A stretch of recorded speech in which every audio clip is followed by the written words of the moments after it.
आज नारद जी ने यही शिष्य लिया और नारद जी अपने स्वरूप को भगवत स्वरूप करने के लिए भ्रमण कर रहे थे, तीर्थों में घूम रहे थे। अचानक नारद जी को ऐसा लगा कि कुछ लाभ नहीं हुआ, तो चलो पिताजी के पास चलते हैं। पिताजी को देखा तो पिताजी भी परेशान। तो नारद जी ने कहा मैं तो ठीक नहीं पर मेरे पिताजी भी दुखी हैं। तो अब नारद जी को विवेक तो था ही, तो नारद जी का आज विवेक जागृत हो गया। तो नारद जी अपने पिता ब्रह्मा जी की शांति और सुख समृद्धि के लिए अब पुनः अब निश्चय करते हैं, संकल्प लेते हैं। राम जी का यश क्यों गाया जाता है? राम जी का यश इसीलिए गाया जाता है क्योंकि राम जी ने अपने पितरों के वचन के लिए ही वनवास धारण किया। प्राण जाए पर बचन न रघुकुल रीत सदा। प्राण जाए पर, हाँ जी अब बोलो, अब आपकी पूजा कैसे होवे? आप तो सुबह से शाम तक वचन कितनी बार बोलते हैं, झूठे करते। अब पूजा होवे कैसे? बच्चे सुने कैसे, पत्नी सुने कैसे, पति सुने कैसे, पड़ोसी सुने कैसे, मामा सुने कैसे, भांजा सुने कैसे? क्योंकि दोनों को पता है एक दूसरे का झूठ का। इसने ये बोला था पूरा नहीं किया, उसने वो बोला था पूरा नहीं किया।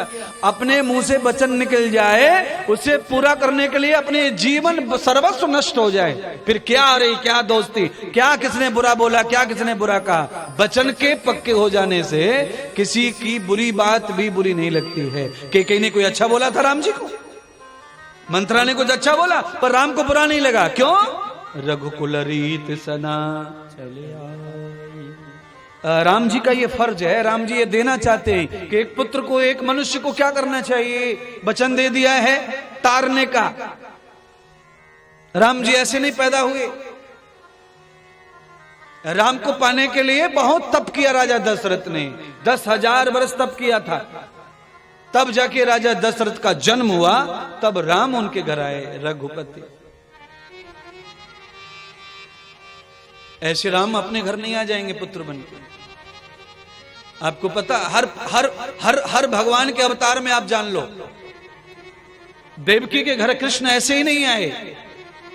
देवकी ने तप किया, कितने जन्मों तक तप किया देवकी ने।